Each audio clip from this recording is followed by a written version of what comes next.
Thank you very much for coming this afternoon. I realize you have other places you'd rather be, but this is good. I feel your support, and I hope you feel my pain. Doing your best Bill Clinton thing. I have lots of stories about this, none of which are true. One is that it's a shameless attempt to kind of win over your sympathy. And the second is we've already started bargaining for the new contract, and I'm not doing very well up until now. But the reality is much more mundane than that. In any case, I do appreciate your coming. It's really my first opportunity to speak to you as a group since my arrival, absent a couple of exceptional situations. The kind of the acceptance talk that I gave right when I arrived in March with the announcement of my coming in as the new president, and then the inaugural speech, which has its own purpose. But I was concerned that I not go a full year without beginning to have this kind of a conversation. So what are we going to do? So what's going on? What are my impressions, and how is it we can begin to address some of the issues that we think collectively that we have to address? I started out by looking again at the questionnaire that I sent out last spring. I hadn't looked at it for several months. I wanted to see whether or not the responses, as I recalled them at the time that I read them, still resonated now that I'd been on campus for 8 months, and I must say that they do. I was frankly astonished at the number of people who chose to send me their comments, even more the number who signed their comments. I shouldn't joke about that. That's a good thing, because there's a natural tendency to say, you know, when you're saying something that might appear to be critical, and you're sending it to someone and you don't know where that might end up, maybe it's better discretion not to go ahead and sign your name. But that's the paranoid campus. The campus that feels secure with itself says, no, it's fine. We are here, we can disagree. There are no consequences to disagreeing. No one is looking to keep score. That's certainly the kind of campus that I want to be at, the kind of campus that I want to have us have here. We're going to have disagreements. That's what campuses are all about. If we can't have civilly conducted disagreements on a university campus, then I don't know where in society we can do it. So there's something for us to exemplify about that. But that's a bit of a distraction here. Really, my point is that one of the things that has jumped out at me that didn't show up on the questionnaires, but it's almost from the first day that I was here, is, and I'm not blowing smoke when I say this, it's the love and affection that the people who work here have for this campus. I talk to groundskeepers. I talk to people in dining services. I talk to people who are the repairmen on campus. On a lot of campuses, these aren't the happiest people in the world. They are here. They told me over and over again how much they love being on this campus, and their only regret was they didn't start here sooner. Now, I heard the same from faculty. I might expect that from faculty, although I've been on campuses where faculty felt that the campus has been in a slow, steady decline ever since their arrival, which caused me to raise the question, well, what did you do? But I don't hear that here. There are some issues. The students, interestingly, I had a lot of students responded to that questionnaire. The students mirror what you say. They know that you are committed to their educational success. Many of them have no basis of comparison. They haven't been other places, but perhaps by talking to their high school friends who are in different places, they know that the opportunities that students have at this campus, blessed as they are by a very committed group of faculty and staff, give them things that they're not going to get other places. And many of them have told me, in these specific words, I bleed blue and gold. Of course, I don't want to see that, but I mean, I appreciate it. I'm assuming they're talking metaphorically, but nonetheless, that's what they think of this place.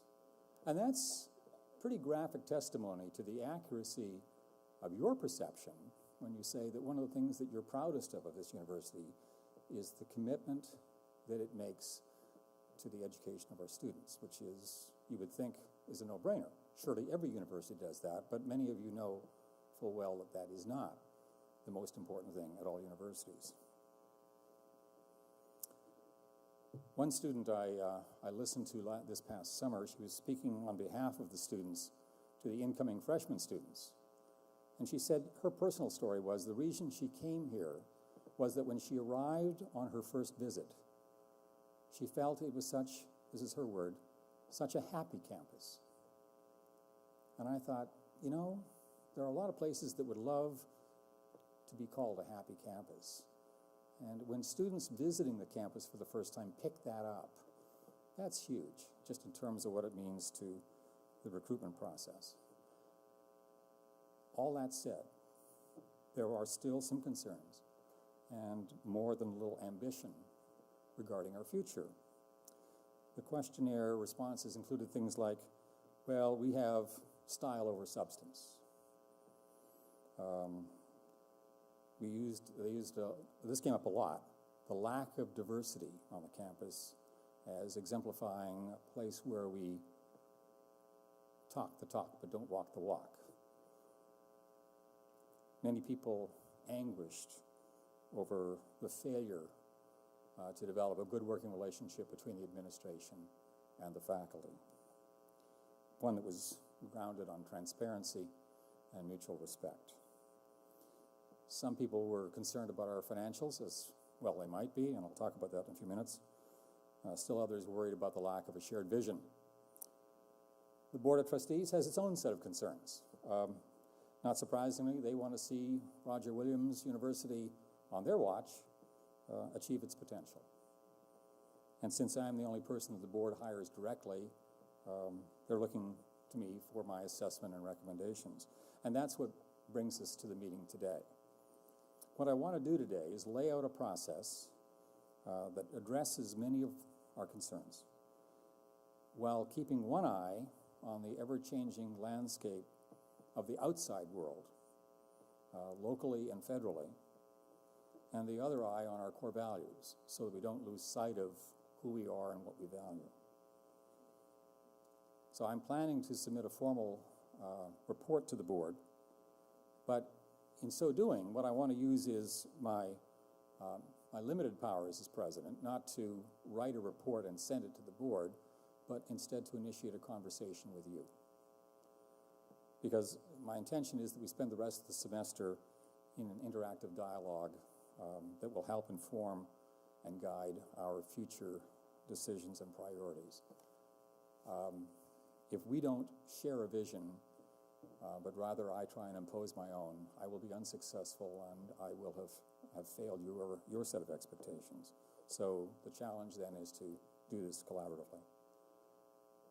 Now, pretty quickly I realized, and I was pleasantly surprised by this, that Roger Williams not only has an impressive array of professional programs complementing a strong program in the liberal arts, but many of these programs, as well as certain programs in the liberal arts, actually have national reputations. I mean, they're really good programs. I don't know that the world knows that, but the point is that it's not like we have to try and overcome something in order to be something that we're not. We have real quality on this campus right now. It's not universal, but it's not also just a couple places. There's real strength here, things that I'm extraordinarily proud of. I don't think the world knows about us in this way, except in a very localized way. I don't even know that we know about it. I don't know that we know across the campus where all of our strengths are. A lot of these programs have a component to them that we might call, have various names: active learning, applied learning, project-based learning, team-based learning. They're sort of variations on a theme. They represent work that is done typically outside of the classroom on some real-world project. So it could be one of the natural scientists working with a group of students on a research project that might go on for several semesters. Different teams of students might come in over that period of time. That's really neat stuff. Students get to understand the world of science because they're actively doing it. But there are a lot of examples. I'm going to give you a few of them. And I'm going to read these because I can't remember them all. There are too many of them. But oyster gardening in marine sciences, the Community Partnership Center in Architecture and Historic Preservation, the whole series of things that faculty do when they do studies abroad. I mean, that's phenomenal stuff. The Roving Eye Film Festival and films on environmental projects for Planet Forward in communications. Cybersecurity projects and justice training in SJS. In engineering and construction management, they had an EPA grant for converting cranberry bogs to fish farming and won an FAA award for developing a solution to handle de-icing fluids at Green Airport. It involved oyster shells, which is kind of a lovely collaboration here. So in education, inquiry-based science education and the development of a mentoring program for teachers. All of these things involve our students. So they're not just learning things in a classroom, they're actually seeing things in various project ways. The Gabelli Business School and the CAFE program, the leadership program for students in the Middle East, and the law school, the Pro Bono Collaborative, the Feinstein Center for Public Service, the Marine Affairs Institute. There's a whole series of programs in SGCS, and that's not all of them. And I'm looking, I just see Adam Braver standing over here, and I can talk about the Penn program. And there's all kinds of things that go on this campus that impact hugely on specific groups of students. That's the sort of the glass full piece of all of this.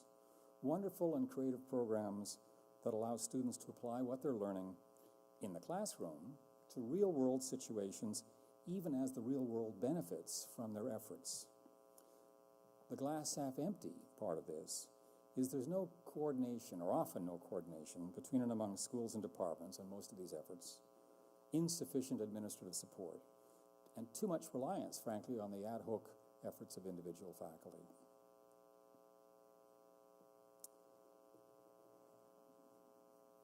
A lot of this, I think, stems from a lack of consensus regarding, well, what exactly are we supposed to be doing anyway? I mean, there's that sense I'm expressing on your behalf, and you may not feel this, but I'm sure that I know that some of you do, the sense that, well, we're not altogether sure what we are supposed to be doing, so we'll do what we think makes sense, and maybe that'll be okay. So we should step back from this and start advocating for things that we think are really going to position this university well.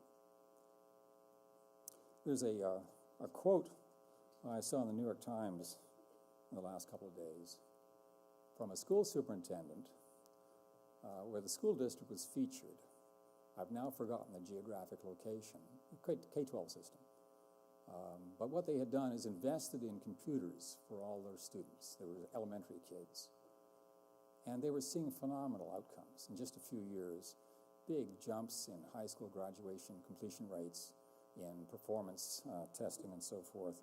And his quote was, "We are preparing students for their future, not our past." Ouch. That kind of hurt.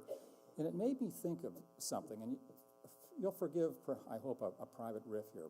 I'm going to really talk about my experience as a faculty member, and from my perspective, now a few years out from being a full-time faculty member, my realization that I didn't really know what I was doing. You know, I graduated from graduate school, and I was handed my PhD diploma, and I was thinking, any minute now the light bulb will come on over my head, and all will be revealed to me.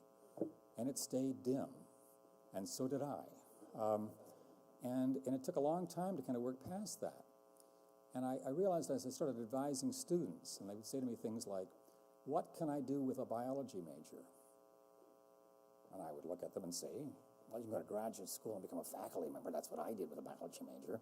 But what else you can do? I don't know, fish farm. I don't know. I mean, I have no role to play in this. I can't advise you there. There's other people that perhaps can, but I don't know." And I began to ask the question, well, shouldn't I have answers for these questions because they're kind of important to these students? And I began thinking about it from the standpoint of Well, all of us with PhDs are the survivors of the educational process. The educational process is one of constant attrition. You start with 100 kindergarten kids, and you gradually wean out the non-believers and the unworthies. And so we get to, so 20 or 25% don't make it past high school, and then the competition really intensifies, and there's another group that go off to college, but only half of them finish. And that's about as far as any of them can handle it, but there's a few people that soldier on to get a master's. And then finally, the PhD crowd. We are the 1%. In another context, of course. And what do? Well, at least for me, I think, hey, the process is pretty good. It worked for me. Let's start it all over again. I'll create the next generation of faculty members. You know, I'll teach to the 1%. Everybody else is looking at me going, just tell me what I need to know to graduate so I can get a job. And I looked at them with great disdain. You are obviously one of the unworthies, and so my job here is to select you out. Well, that's only a little tongue-in-cheek. But the fact is that I think we do have to ask ourselves the question that other people are asking us, which is, what can my son or daughter do when they graduate from your university? What can they actually do? I mean, it's fine that they can think. That's really good. I mean, that's important that they do that. That's sort of sine qua non. We've got to have that. But what can they do? And that's why a lot of universities are starting to move in a little different direction right now. But only a handful of them have gone the full way. I can identify 3. There may be more, but not a lot more. Portland State University in Oregon. If you know that university, sits in the middle of the city of Portland, and there's at one point there's a roadway that goes over the campus, and on the side of the roadway, in big letters that everybody sees as they drive underneath it, is their motto of the university. And the motto is, let knowledge serve the city. And Portland State has become the archetypal urban university because they have directed all of their energy into connecting what happens inside the classroom to what is going on in the larger society. I listened a couple of weeks ago to a speech by Scott Cohen, who is the president of Tulane, and he talked about what happened when Hurricane Katrina came through and Tulane shut down for a year. And the question was going to be, will you be able to reopen? I mean, how do you stop a campus for a year? And the question, though, that he had to answer on behalf of the faculty and the staff was, will Tulane, the university, become involved in rebuilding the city in an active way, or will they stand on the sidelines and watch? And Tulane decided, no, they were going to get involved. And so it is now a university-wide process at Tulane that students are actively involved in project-based learning throughout the city. And one measure of the impact of this that the president mentioned was prior to Katrina, they were averaging about 13,000 freshman applications each year. Last year they had 44,000. And that was because students were resonating with the idea that learning wasn't something that was done in a monastic, ascetic existence on a hilltop surrounded by monastery walls. It was something that actively involved them in helping make the world a better place. And the idealism of the students connected with the declared mission of the university, and it's resulted in that kind of dramatic increase. So that's a second campus that is deeply involved in this. Wagner College on Staten Island is a third. That happened because the provost at Wagner had come from Portland State. There are a lot of other campuses that are doing little bits and pieces. And a lot of it is a little more talk than work, but I'm not criticizing, I'm just making the point. IUPUI, Indiana University, Purdue University of Indiana, translating research into practice. That's the way they describe it. College of Worcester, the Scholarship of Professional Application. The University of Memphis, Engaged Scholarship. And at the University of Nebraska, there are 4 courses overseen jointly by Student Affairs and Academic Affairs that lead to a Certificate of Civic Engagement. So these are things that different campuses are doing that are by no means campus-wide, but they're directed toward the notion that we have some type of responsibility that goes beyond the boundaries of the campus. And we are doing that kind of work here today more than many of these other campuses, but we haven't chosen to identify it as anything like a core value. So, tomorrow, you will be receiving an email directing you to a website where I posted a white paper that presents both a strategic vision of the campus, 5.5 lines long, and an argument in favor of this strategic vision, 27 pages, because I know my audience. No, I would not insult you by giving you just a slogan. I've tried to work through a rationale not only for what I think would make sense for us to do, building on the strengths that we have now, to help provide a sense of direction for future decisions such that in 5 years or 10 years, we are where we want to be. Because if in the absence of a vision, and any sense of movement you have is random, and you don't know whether you're making any progress toward anything because you haven't identified where you want to go. So that is a document that was originally drafted by me. It's since been improved by a review by the vice presidents and then subsequently by the deans. I will be presenting a final draft to the Board of Trustees for their review and hopefully approval at the board retreat on the 21st of June. But here's, coming back to where I started, what I want to do now is say, look, I took my best shot at this. I tried as best I could to capture what I thought was the ethos of this campus and encapsulate it into something definitive that was fairly easily understood and laid out, that was true, I believe, to the spirit of the campus and that built upon the excellence that is here, but gave it a shove in a direction that I hope we could create something that was much more ubiquitous. But I'm not telling you that my vision is any better than anybody else's. It is, the power that I have is to start a conversation, and that's what I'm trying to do. So, the document is posted rather than being handed out because what I want to encourage is a dialogue with you. I want you to read this document and make it better. Find ways of clarifying it, augmenting it, deleting sections. Post your comments so that we get this kind of running story going. Comment on other people's comments. That's fine. That's fair game. Because there will be diametrically opposed perspectives on particular issues, and we can't do both of them. So we're going to have to decide what's the best way of going forward, some type of working to achieve some level of consensus, but it won't be 100%. And the point I'm saying is that it has to be something that we do together. And if we do this in the way that I hope we can, what will happen is that we will all share in the product. It won't be my vision that you're accepting. It'll be our vision that we're all agreeing to.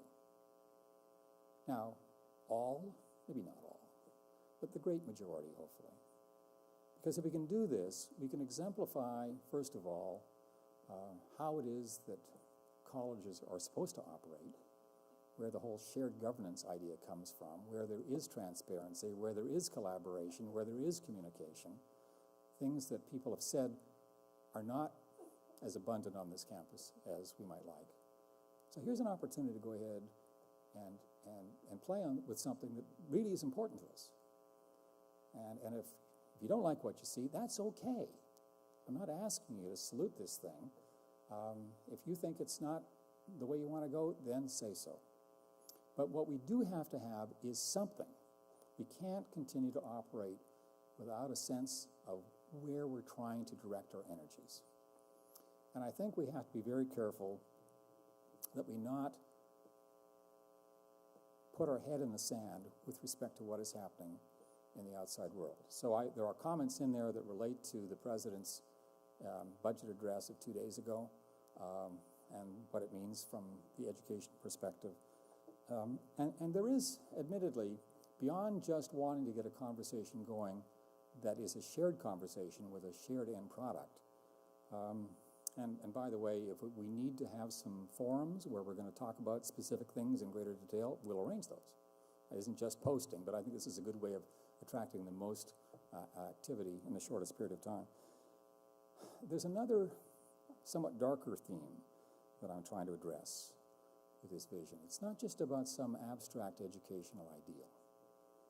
It's also about pragmatism at a time of great uncertainty that surrounds higher education in America today. I talk a little bit in the paper, no more than a little bit, about our somewhat perilous financial circumstances. And I don't want to spend a lot of time on this because it's not fun stuff, but I want to just indicate to you, we do have a structural imbalance in our budget. We're short every year by about $2 million. And we jump through all kinds of hoops to make it go away, and it does, and then it recurs again next year. And a lot of the easy things that we could do, we've done. And so I'll give you one quick example. On many universities, especially public universities, the dining and housing facilities are run as what is called auxiliaries. And they really are standalone corporations inside the larger university.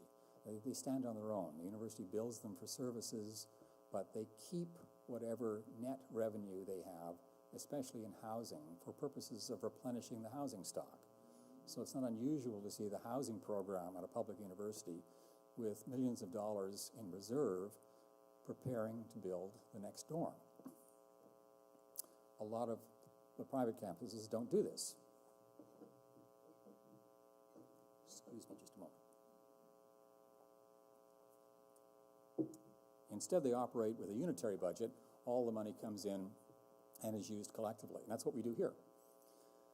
So effectively, what's happening is we are transferring about $15 million annually from the housing program into the general fund of the university. And what that means is there is no reserve in housing. And so when housing needs to rebuild a structure, modify something, improve, whatever, they just get into the CapEx budget as best they can. There's no capacity for us to build a new dormitory because that represents a university commitment. The university has to go out and borrow as the university, and the university's bond rating is BBB. Better than Greece's, but that's a low bar. So one of the things we just have to pay attention to is and I don't want you to see this as a kind of a subtle move towards some draconian solution that I'm about to impose. That's not my point at all. We have time to reposition ourselves, to work our way back to a stronger base. But you can see the way things are kind of conspiring against us right now. We can't add students for all intents and purposes because we have no place to house them. We can't build more housing because we have no borrowing capacity. We can't raise our tuition very much because the federal government is watching. We can't raise our net tuition, where we're already quite high. That net tuition is what you actually pay after you get the institutional discount. And we don't discount as much as some of the other institutions around us. And so if we can't grow our student numbers, how then do we grow our budget? If we can only raise tuition by, say, the cost of living, where do we get the wherewithal to do anything new? So we can't do as we've done before. We can't continue to borrow money that we don't have a way of repaying, which is how it is that we're in some of the buildings we're in right now. So it does require some rethinking. And the point of this is to say, Another very important reason for this vision statement is that it's going to feed into the capital campaign case statement.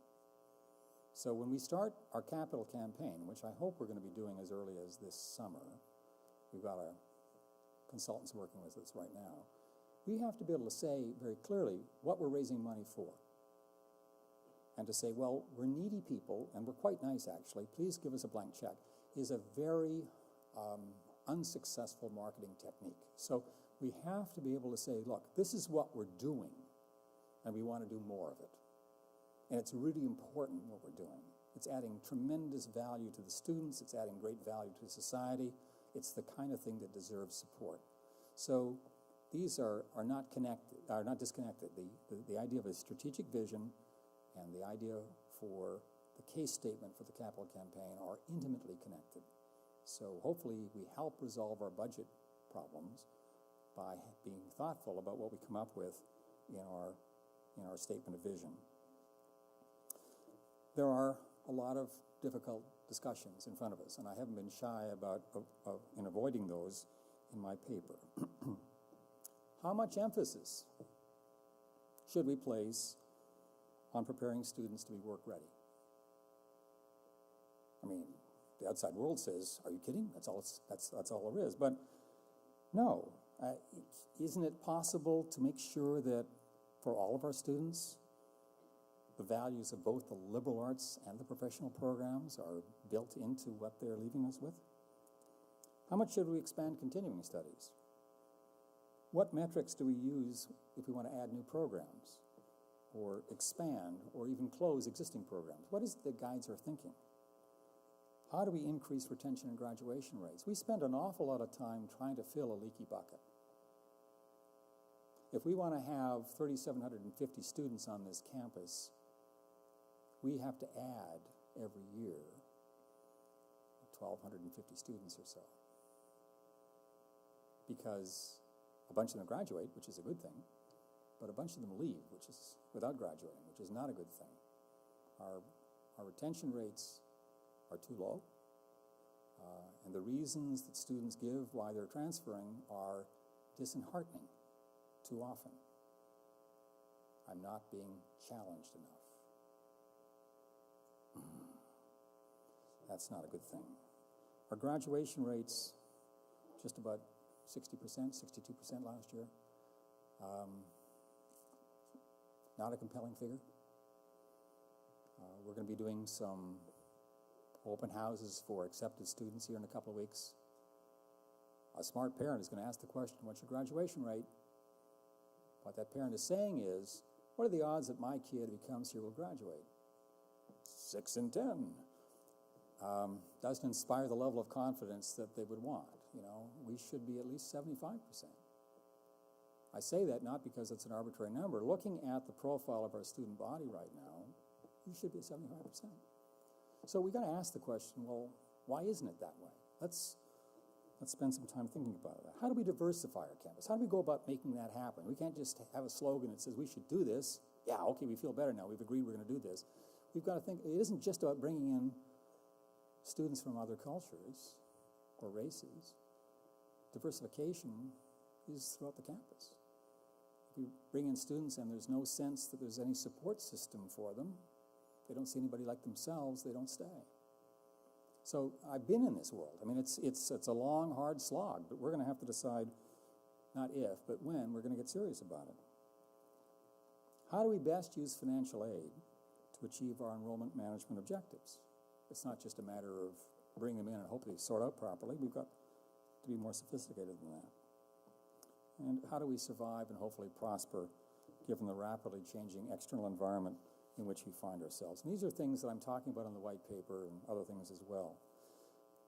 So before I open it to questions, let me just close by saying this. We're facing challenging times, but the past 8 months have demonstrated to me that the community we have here at Roger Williams is up for the challenge. And that's just not talk. I've seen it firsthand. I've seen the love and commitment that the faculty, staff, and students have for this university. And it's not something you find everywhere. And without it, campuses really have a tough time. Going into these challenging times, I will tell you honestly, I can think of no other campus I would rather be right now than Roger Williams. And I hope you feel the same. Working together, I have every confidence we can create a campus that is a model for what the 21st century university is going to be all about. And if you'll permit a biologist to do so, let me quote a line from Tennyson that could serve as a motto for us at this time. The last lines of Ulysses: to strive, to seek, to find, and not to yield. Thank you very much.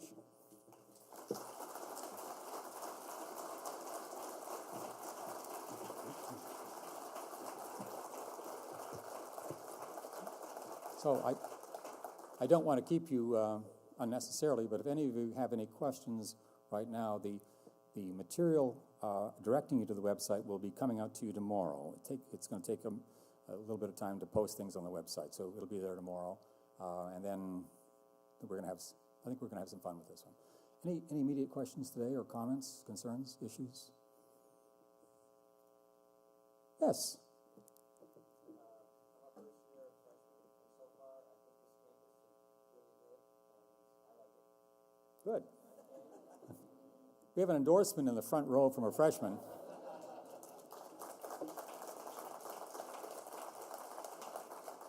He indicates this is a good place. Apparently none of this was necessary, but okay. Okay, let's just go back to where we were, and that's great. Anybody else? Well, again, I want to thank you for coming. This has been fun for me, and I hope tolerable for you. So we'll see you soon.